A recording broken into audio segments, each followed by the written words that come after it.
All right, so that chat better be jumping. Shout out Destiny Shout. You know what I'm saying? If you don't know that, go look that up. And if, you know what I'm saying? See, that's why I said, get that chat jumping with how you're building your kingdom. But as you're doing that, let's jump back in with Marvin and hear how he's building his kingdom and also how he would help you build your kingdom. So we're now with this idea of building a kingdom. I love that. That was just chef's kiss your brain, amazing. So we talk about one day, which is one day all of our children will attain access to excellent education. That's what all of us are here for Teach for America. We're supposed to be doing. You talked a little bit about building the kingdom. Is that your vision for one day, or do you have a different vision? I would say it's a part of the vision. I grew up hearing the saying from my father: "It's greater to give than it is to receive," or it's better to give than it is to receive.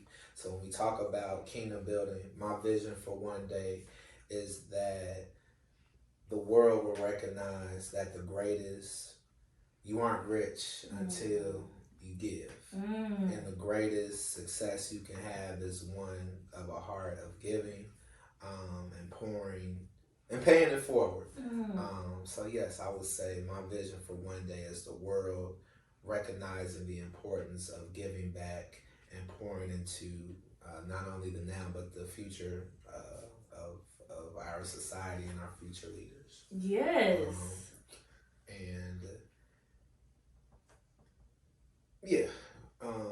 In addition to gratitude, and if you have come or you're in a certain position, how it's your duty to be thankful, to give gratitude, to show it, but again, then to pay it forward. And so one day I hope to live in a world where that is more common than it currently is. And so how do you envision helping us get there? What is your way of helping us get? What's your method? I believe to be the change that you want to see, be the example that others can and should follow. Can you repeat the question?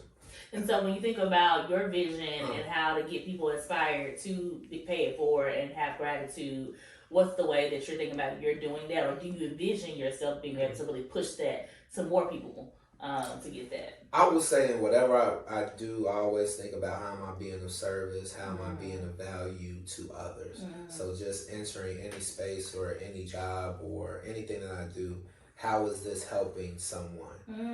Because you'll be rewarded through that. You will be rewarded. So through I just think working with children in the role that I have now, and building the kingdom of helping others facilitate or become better teachers. We have a young man now who's currently applying, for Teach for America, Memphis, from the University of Memphis. He's an amazing young man. So, so also helping others recognize, hey, like the greatest job and the greatest thing in the world is to give back and to pour into others. So yes, ma'am. Yeah, I love that. And we'll have to get y'all back on here together. Oh, yeah. Do all together. I hope, yes. So let's take it. You talk about paying for it, so I have to put it on you now. So let's think about this idea of Marvin in the core. What would you tell Marvin in the core, like today? What would you tell yourself in the core? What advice would you give yourself when you were in the core? Have a plan. Have a plan.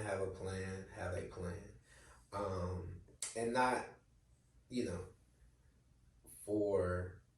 and have a plan while you're even in the core. How engaged will you be in opportunities, or the other groups that you can take, that you can be a part of? Do I want to be a principal or some type of administrator? Do I want to go back to graduate school, or do I want to go to school?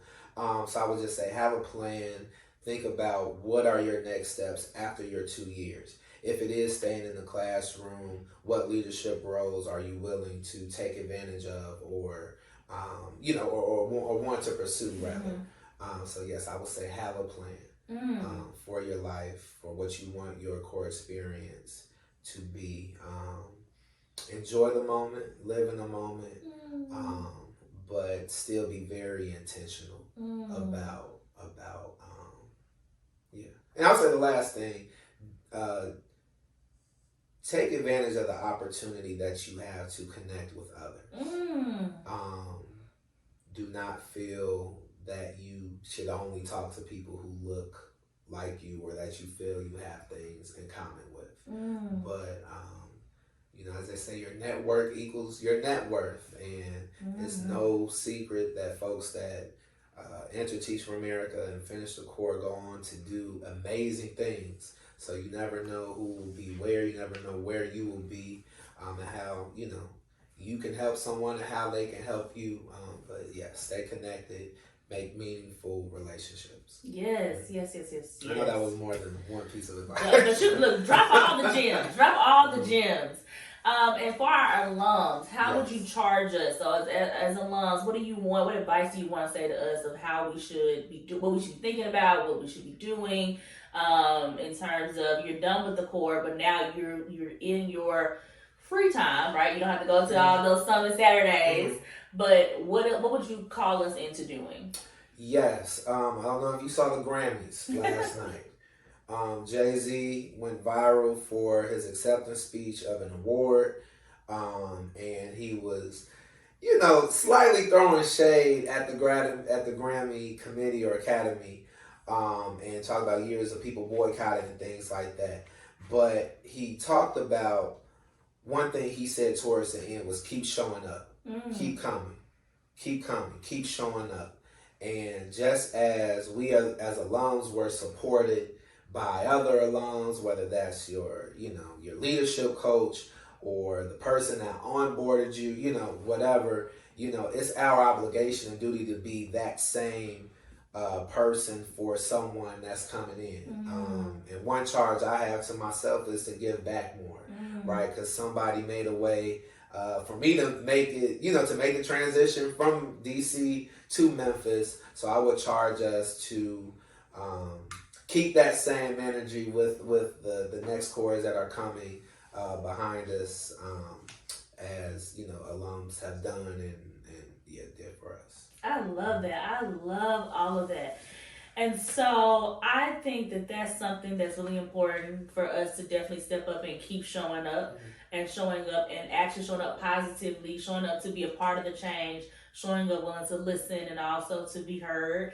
I think that's beautiful. And so before we close out, we always want to make sure that we focus on something that's happening in that month. And so this month is February.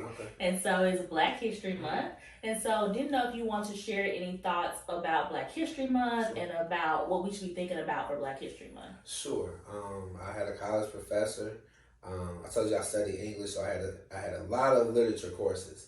But I remember a history class. I took American history. And I can't think, was that Dr. Frierson or Dr. Shasher? But anyway, in American history, we were taught, it was the teacher put an emphasis on like all of these Black these contributions that Black people made in America. And one thing they say, hey, I want you all to understand that Black history is American history. And so don't undervalue, yes, it's a month. Yes, it's great to highlight the contributions of Black Americans, but let's also acknowledge that it is very much American history and a part of all of our history, and has impacted all of our lives in some way. As we celebrate, regardless of what you look like, if you're celebrating just this month, celebrate it every month, and acknowledge and yeah. I love it. I love it. Black history is American history.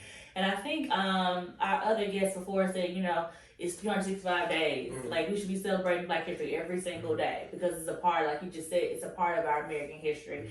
And so at this point, you all, we want to make sure that we then do what Brother Marvin has told us to do, which is let's pay it forward, let's give it back. So I want you to put in the chat different ways you're honoring Black history, which is American history, what different ways that you're engaging in supporting our students and supporting each other, different ways that you're supporting TFA now as well. All right, if you need anything, you know how to reach us. You just hit us up with an email or a call, and we will answer. Can't wait to see y'all later. Love you. Bye.